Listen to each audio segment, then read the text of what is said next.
सीखने की शुरुआत श्वेतांबरी शर्मा के साथ। नमस्कार दोस्तों, मैं हूं श्वेतांबरी शर्मा और स्वागत है आपका धार्मिक कहानियों तथा पौराणिक चरित्रों से जुड़े मेरे चैनल रोली अक्षत में। इस चैनल को शुरू करने का मेरा उद्देश्य न केवल आपको धार्मिक जानकारी देना था, बल्कि हमारी सभ्यता तथा संस्कृति के महत्व को भी उजागर करना था। ये चैनल सभी उम्र के लोगों के लिए काफी लाभकारी है, यानी काफी बेनिफिशियरी है, क्योंकि इससे न केवल आपको धार्मिक जानकारी मिलेगी, बल्कि हमारे सभ्यता तथा संस्कृति के महत्व को भी समझने में काफी आसानी होगी। हालांकि मेरे द्वारा बनाया गया ये चैनल लोक कथाओं, जनश्रुतियों, पौराणिक कथाओं और किंवदंती पर आधारित है। दोस्तों, नवरात्रि का अवसर चल रहा है और आज नवरात्रि का 7वां दिन है। 7वां दिन जिसे हम सभी बहुत ही ज़्यादा धूमधाम से मनाया करते हैं। ये 7वां दिन समर्पित है माता कालरात्रि को। जी हाँ दोस्तों, यदि मैं माता कालरात्रि की बात करूं तो कहा जाता है कि इनकी जो भी व्यक्ति कृपा दृष्टि और आशीर्वाद प्राप्त कर लेता है, उसका जीवन बिल्कुल ही सफल हो जाता है। कहा जाता है कि सफलता और समृद्धि उसके कदम चूमती है और वो उन्नति के मार्ग पर अग्रसरित होता है। कहा जाता है कि यदि आप सच्चे मन से एकाग्रचित होकर माता कालरात्रि की भक्ति करेंगे और मंत्रोच्चारण के साथ पूरे विधि विधान के साथ यदि आप उनकी पूजा अर्चना करते हैं, तो कहा जाता है कि आपके जीवन में सुखी शांति खुशी और धन सम्मान समृद्धि की बारिश होती है। दोस्तों, कहा जाता है कि इनकी महिमा अपरंपार है। यही कारण है कि वर्ष में 2 बार नवरात्रि का अवसर बहुत ही धूमधाम से मनाया जाता है।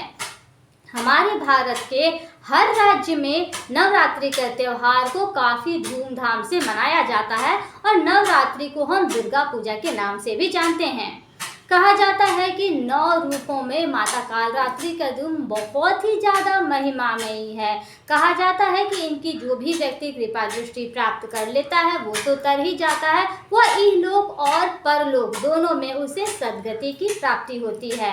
हालांकि माता कालरात्रि दिखने में जितनी भयंकर हैं, उतनी ही सुहृदय और कोमल इनका मन है। कहा जाता है कि इनके अगर मैं रंग की बात करूं, जी हाँ दोस्तों, आप जरा ध्यान से सुनिएगा।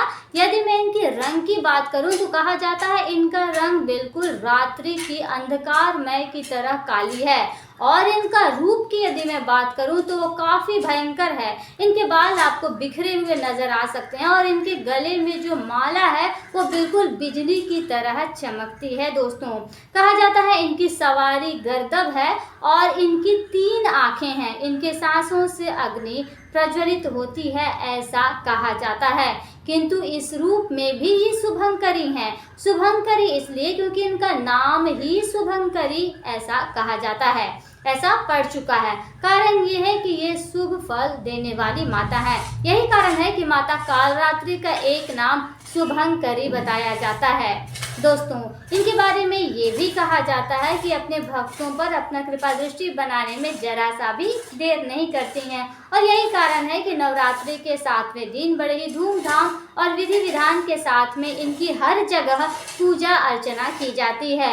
यदि आप माता दुर्गा के दर्शन करना चाहते हैं तो आप नवरात्रि के 7वें दिन पूजा पंडालों में बन जाएं। पूजा पंडालों की यदि मैं बात करूं तो कहा जाता है भारत में बहुत सारे भव्य पूजा पंडाल का आयोजन किया जाता है नवरात्रि के उत्सव पर। बड़े बड़े शहरों में तो पंडालों में प्रतियोगिता का भी भाव रहता है, यानी जिसकी पूजा पंडाल जितना भव्य होता है उसे उतना अच्छे तरह से पुरस्कृत भी किया जाता है।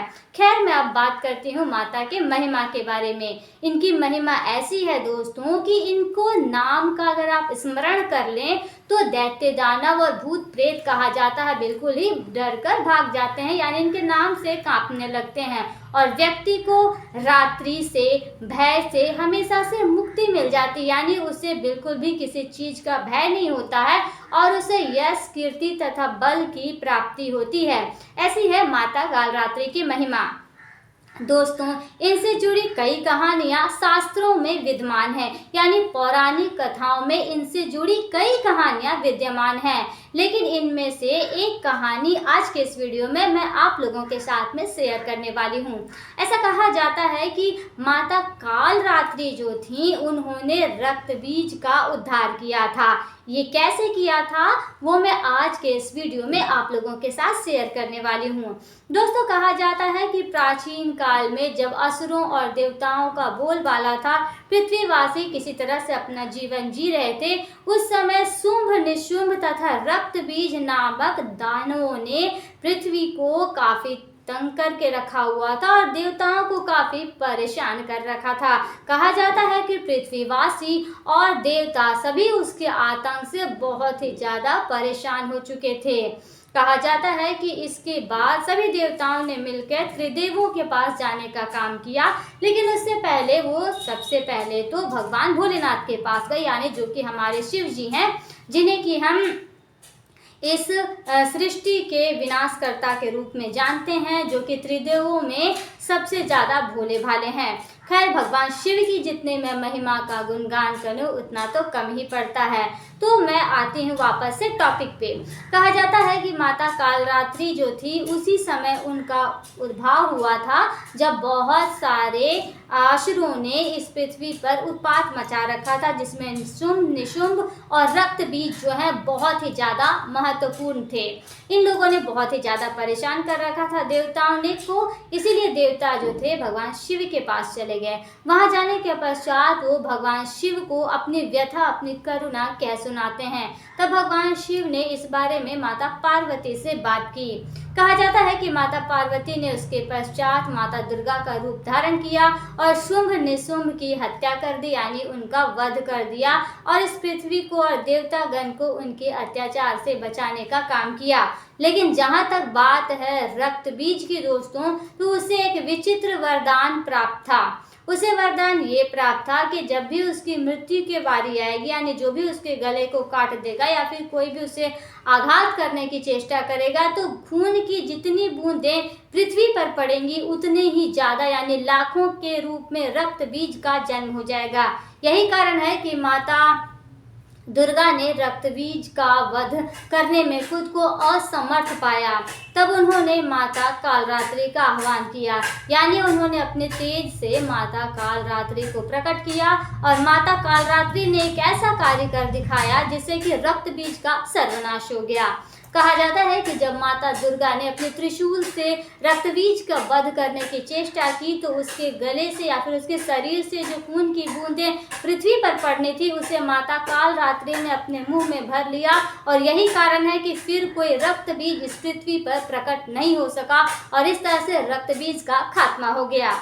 तो दोस्तों, यही कारण है कि इस नवरात्रि के अवसर पर उनके 7वें दिन यानी सप्तमी तिथि को माता कालरात्रि को याद किया जाता है। विधि विधान मंत्रोच्चारण के साथ में उनकी पूजा की जाती है, उनके प्रति अपनी कृतज्ञता प्रकट की जाती है, उनका आशीर्वाद और कृपा दृष्टि प्राप्त किया जाता है, क्योंकि उन्होंने ही रक्त बीज का खात्मा करने में माता दुर्गा की सहायता की, जो कि माता दुर्गा की 7वें रूप यानी आदि शक्ति की 7वें रूप मानी जाती हैं। तो दोस्तों, ये कहानी थी माता कालरात्रि की और रक्त बीज से रिलेटेड। मुझे उम्मीद है कि माँ दुर्गा की 7वें रूप की ये कहानी आप लोगों को अवश्य ही पसंद आई होगी।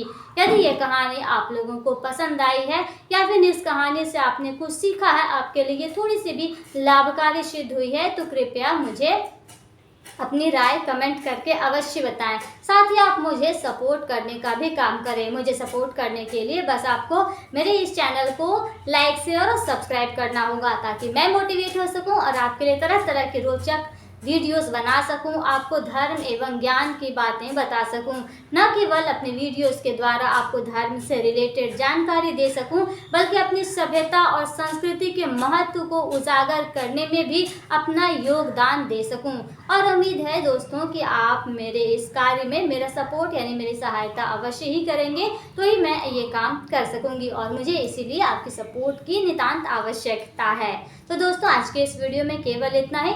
दीजिए इजाजत, फिर मिलते हैं अगले वीडियो में एक नई कहानी या फिर एक नए चरित्र या फिर एक नई छोटे से प्रसंग के साथ। तब तक के लिए दीजिए मुझे इजाजत और बने रहिए मेरे इस चैनल के साथ। इस चैनल पर मैंने इस वीडियो के अलावा और भी वीडियो अपलोड कर रखे हैं।